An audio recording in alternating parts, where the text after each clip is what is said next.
Warning, the following audio transmission is based on theory and is intended for entertainment purposes only.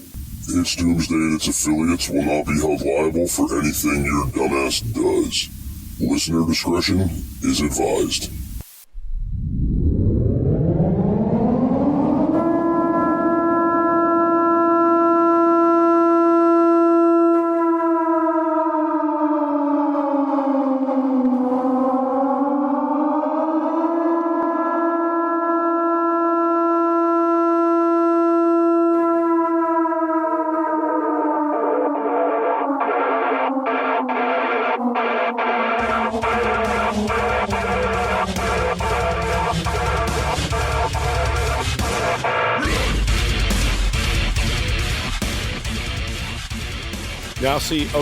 Now, in my mind, the way I look at it is, I don't think there should be any regulations on these at all. And the main reason is because you have a cell phone that you can call all around the world and everything else that can do a lot more than a radio can, right? That's not regulated, but it's because it's all tracked through socials and all this shit. Well, the phone companies want to make money, so it is kind of regulated because the cell phone companies have to hold those licenses and everything else. Understand that your cell phone is nothing more than an amateur radio. It operates on the similar systems.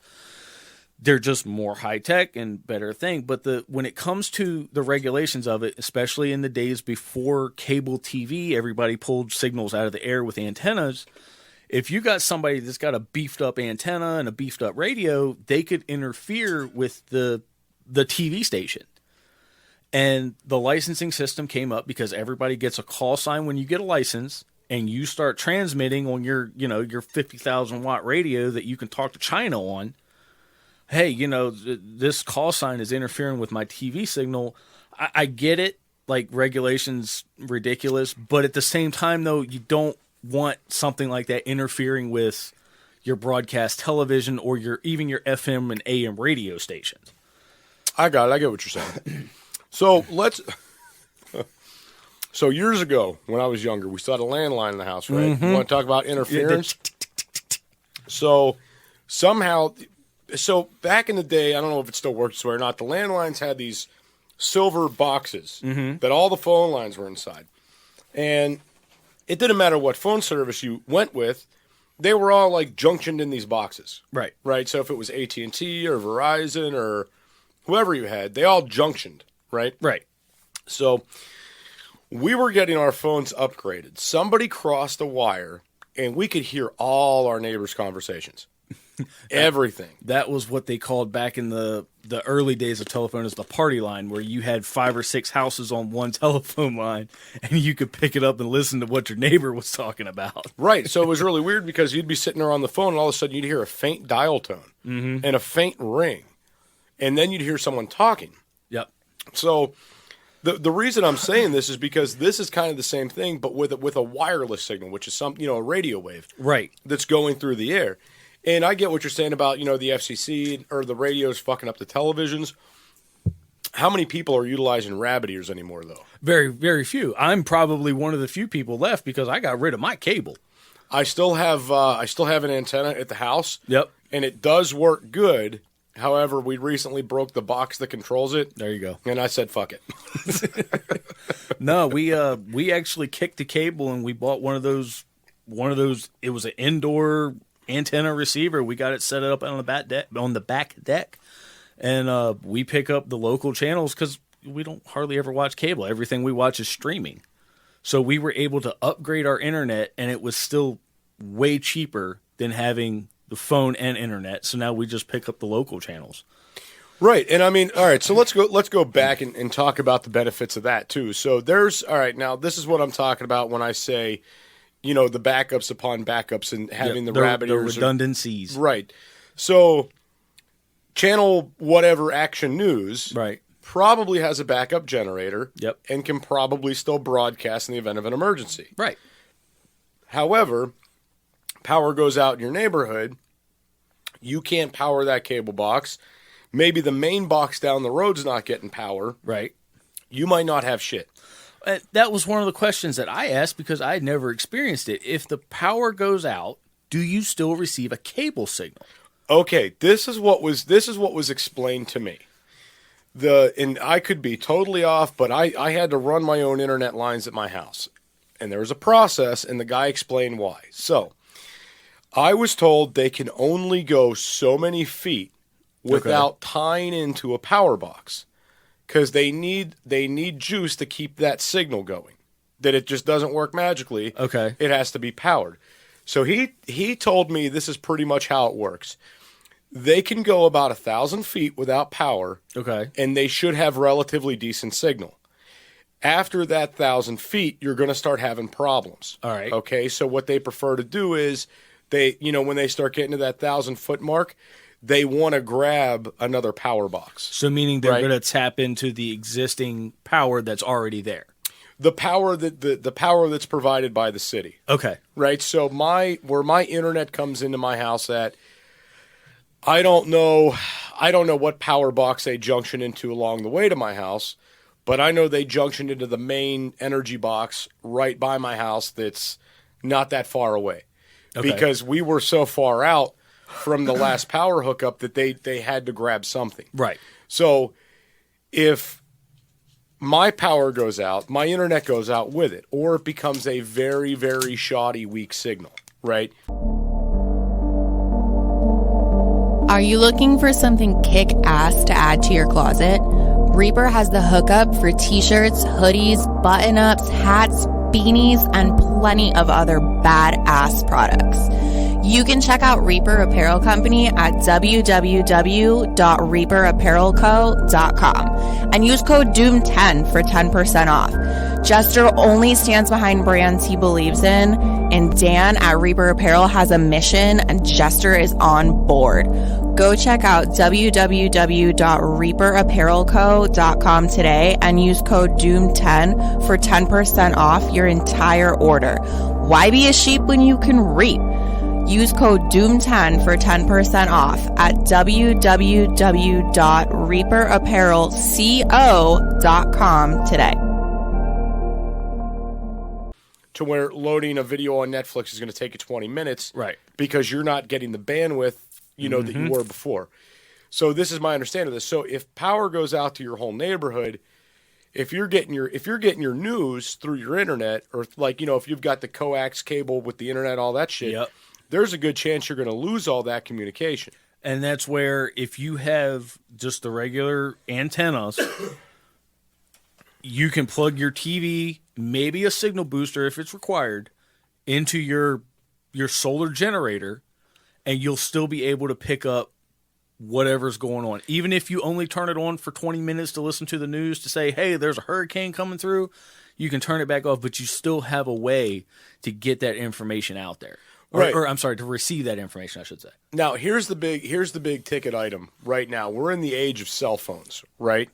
Yeah. So, okay, AT&T, Verizon, T-Mobile, all these guys, they have backup generators at these tower locations. Right. So if power fails, you should still hopefully have cell signal, as long as that's being maintained and as long as that cell signal has somewhere to transmit to. And if not, it's done. Right. It's another thing that's out. Usually, and I'm just going to go ahead and say this, a lot of them will only have enough fuel on site for 1 to 2 weeks. So even if, we'll say if something happens and somebody hacks our power grid and our power grid goes completely down, anything that runs on fuel will still operate. So, amateur radio repeaters, the signals from the TV stations, radio stations, they're all still going to continue for another week or two. And that all depends on how much power they're putting out. So, again, it'll be there for a little bit, but not very long. Right. No, I got you. So let's get into the Starlink side of this as well, because I know that's every prepper's wet dream. Yeah, that's right now, the is to have satellite Starlink. internet, right? Right. Yeah. So so I don't care what happens down here on the ground. The satellites are going to stay up there. They're still going to be up there. They're not coming down. They're still going to be powered. They're still going to be functioning. And as long as you have a way to power your ground unit, you're still going to have that connection. Right. Regardless. Right. Unless EMP wipes your shit out, something happens. Right. You're still going to have it. I mean, in theory, though, even if an EMP hits here on Earth, the satellites are still going to be flying over. I'm assuming they're probably better well protected because you got solar flares and stuff with no atmospheric protection. They might be okay, and they're going to be running most likely off of solar energy anyway. Right. So I'm going to say they're going to be better protected. But if you don't have a means to receive that signal here on Earth, right, they're just space junk. Now let's talk about that because that's a second side of Starlink that nobody really gets into. Is those satellites have to communicate with something on the ground. Right. If they're not, you don't have internet. So let's say, let's say I have a website, dogcollars.com. Right. And I sell dog collars. And I pay for a hosting server for my website, right? Well, let's say their power's out. All their shit's down, and that's who hosts my website. You're going to go to dogcollars.com, and it's going to say page doesn't exist. Right. Right? And I'm just using this as an example. Dogcollars.com, don't fucking sue us. But I'm just as an example. So if the Starlink is still up and something happens, you may still get internet, but you might not get everything that you need because it depends on what servers are still up in certain areas. Right. And again, like you said, it all depends on what is receiving that signal down here. Do you have enough food in your pantry for when disaster strikes? Go to www.readywise.com and utilize code DOOM10 for 10% off your entire food order. ReadyWise offers long-term food storage items such as chicken and beef that last up to 15 years. But that's not all. Go to www.readywise.com and use our code DOOM10 for 10% off of organic food as well. Offering chili, pasta, and soups, they have you covered. Did we mention they have fruits? Bananas, blueberries, strawberries, and apples, just to name a few. With many more food options for your home, car, or bug-out bag, ReadyWise has your six. Go to www.readywise.com now and utilize code DOOM10 for 10% off. So if you don't have anything to receive that signal, you might maybe get something, but it's not going to be nearly what you're used to. Now, I don't want to get too heavy into this, but we should get into this because I think it's important. It's probably on a lot of people's minds. So let's talk about the banking servers and that side of it. Oh, God. Yeah, so I used to work for, I don't want to say the bank, but I used to do armed security at one of the federal bank headquarters, right? Okay. Not federal as in federal government, like their federal headquarters, like their main location for the bank, right? So all their servers and stuff were in-house. Now, they had UPS batteries set up bigger than this room, all right? And they had huge backup diesel generators, 2 of them the size of this room, okay? With their own fire suppression system built into the server room. I mean, you guys can't see the building Rusty and I are in right now. But, dude, our server room was probably about half the size of the building we're in. Oh, Lord. It was a big server room, right? And it's got windows all around it so people can continuously look in to see if there's a problem. They've got special fire suppression. They've got an endless power supply. Probably halon. Right. So now even with all this stuff going on, to keep this bank up and running and to keep these servers and everybody's data secure and, no power failures, no losing people's money, right? Everything was there in place to make that happen. But the internet going to and from there, right? If something happened to that, it's not going to tell you, hey, server error. It's going to tell you this website is currently down for maintenance or currently unavailable or website not found. Now, they did have wireless systems for the servers, but it was mainly to alert someone if there was a problem. Right. It wasn't for transmitting data. If something like that happens, that server is going to be used then for just storage. And somebody is going to have to physically go in and retrieve the data that they need off of it. They search through it and then retrieve the data. Then they can go send it out. So, I mean, the fact that we're relying so heavily on the internet is scary. Now, I've said that for a while. We've gotten in too deep with relying on the internet. Yeah. And we are way too digitally reliant to the point, and this is what I think is coming for everybody out there that's listening, guys.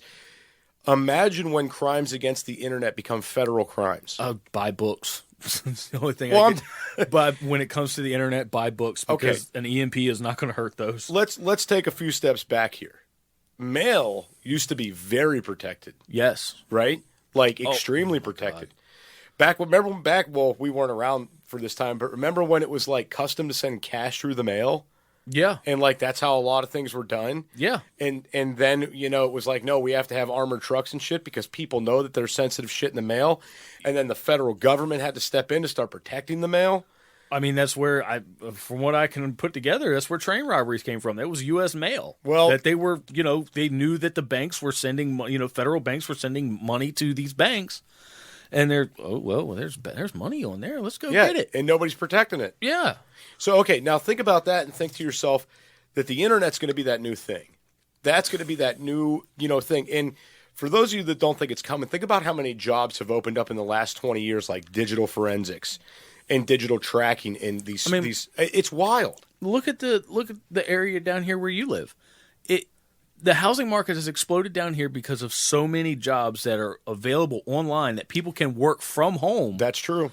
And they've just jacked the housing market up so bad down here that, average working people can't necessarily afford it. Oh, well, I got a job based out of New York making $200,000 a year, and I don't have to leave my couch. Now, see, again, though, that goes back to communications. You got a job that you could work from anywhere. Exactly. Right? So when, Rusty, power's out in your neighborhood, we're not turning it back on. They're screwed. But we've got a nice computer over here at this FEMA camp. You want to come on over? Hell no.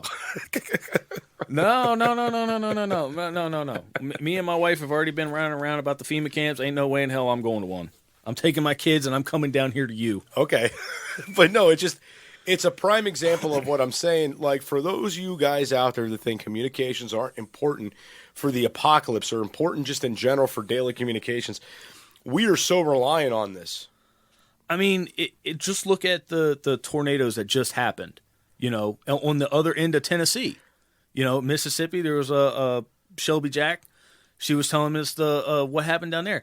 I'm willing to bet and guarantee that there were ham radios on the ground that were relaying information while everything was going down and after in aid to what's going on.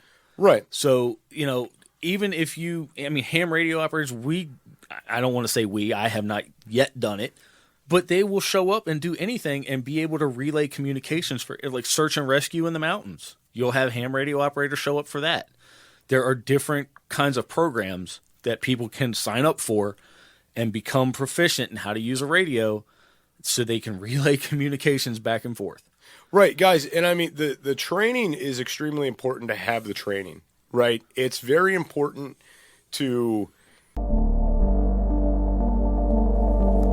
Fire is one of the most basic essentials for survival. Whether you're camping, hiking, or preparing for disaster, Blackbeard has your six. Go to www.blackbeardfire.com and utilize code DOOMSDAY for 10% off your entire purchase.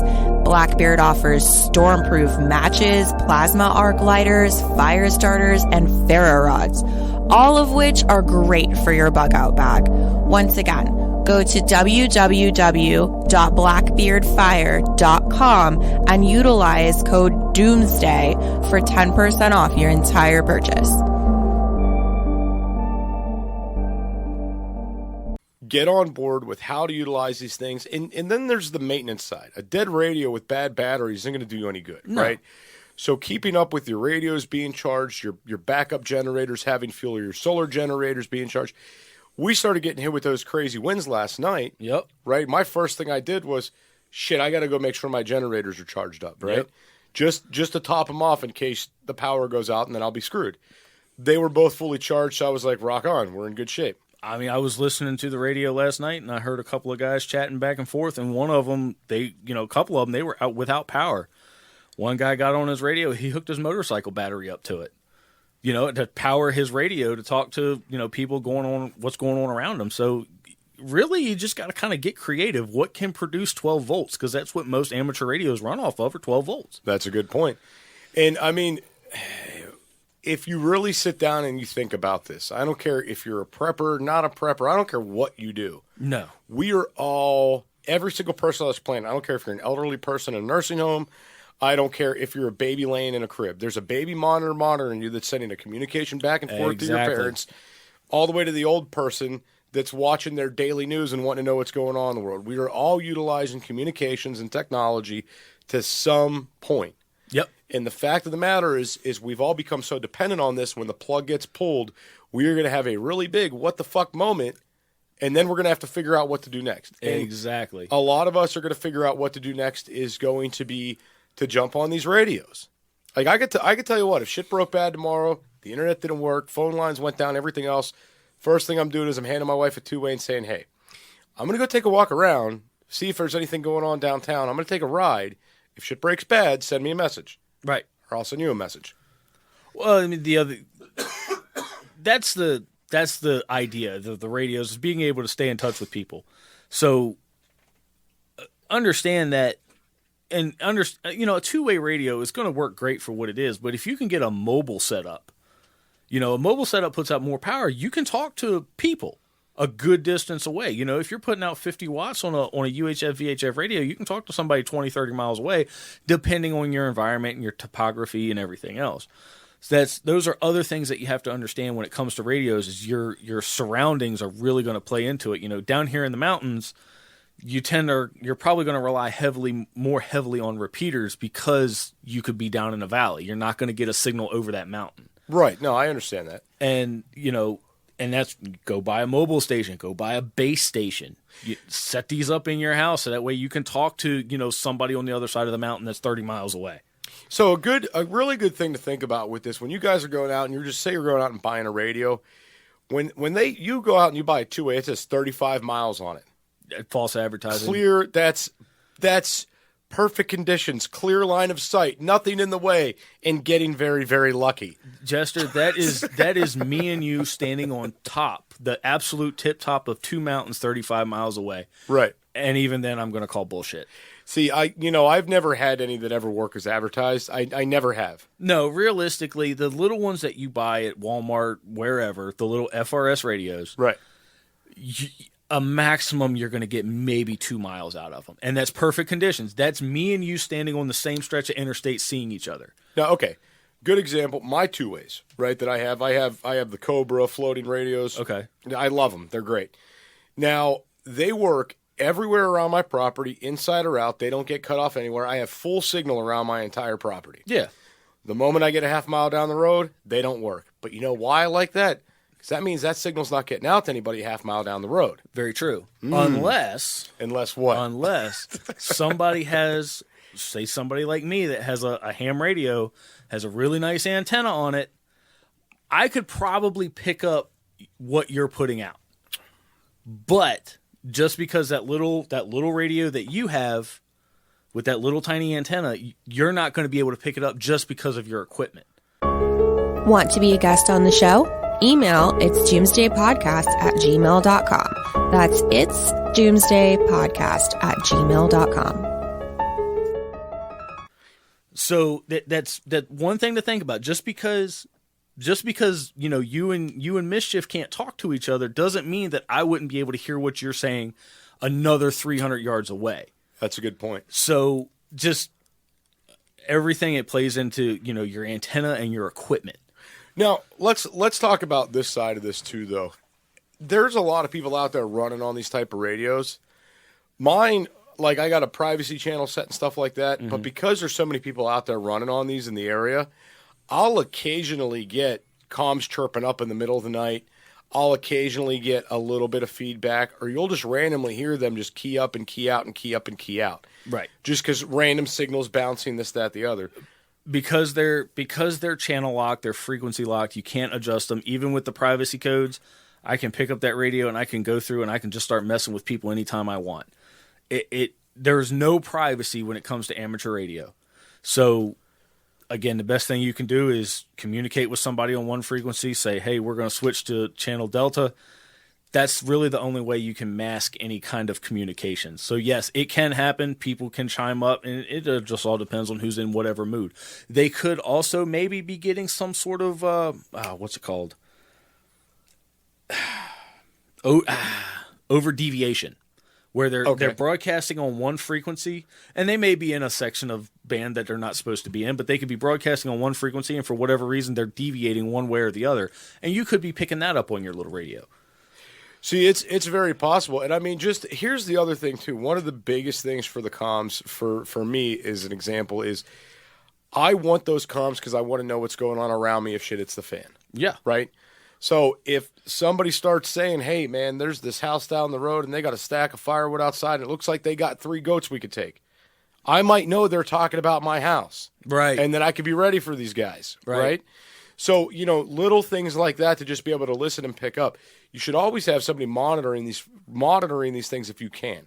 If you can have one of these radios and just have it on scan, like a CB, and just have it on scan, picking it up. It's kind of a great asset because you're not transmitting. You're just listening. You're just listening. But the thing is, though, there's a lot of frequencies to scan on. Mm-hmm. So, in all honesty, you need to have probably 2 or 3 radios scanning at different points.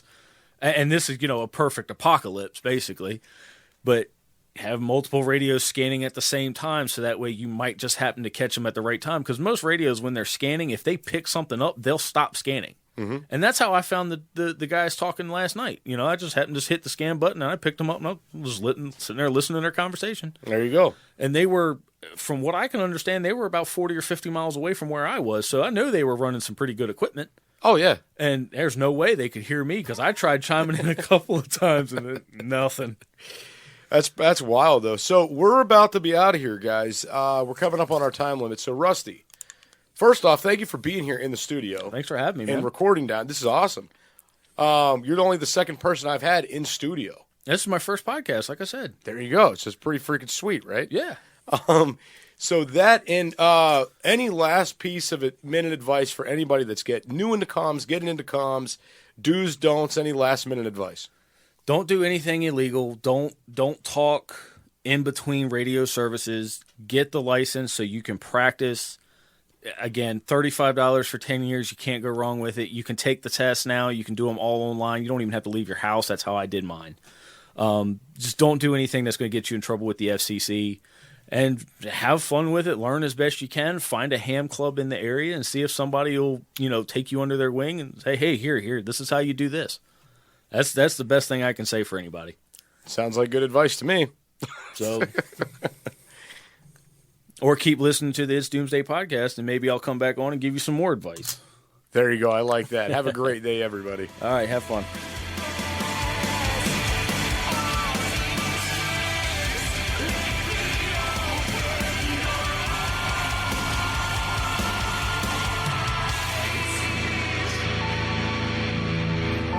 This is an emergency action message. At approximately 1 a.m. Eastern Daylight Time, NORAD is tracking 15 ICBM nuclear missiles inbound to the following cities: Orlando, Miami, Pittsburgh, Dover, Newark, Richland, Philadelphia, New York City, Baltimore, Los Angeles, Las Vegas, Boston, Seattle, Detroit. This is an extremely deadly situation. Stay tuned. The next emergency message will be a presidential address.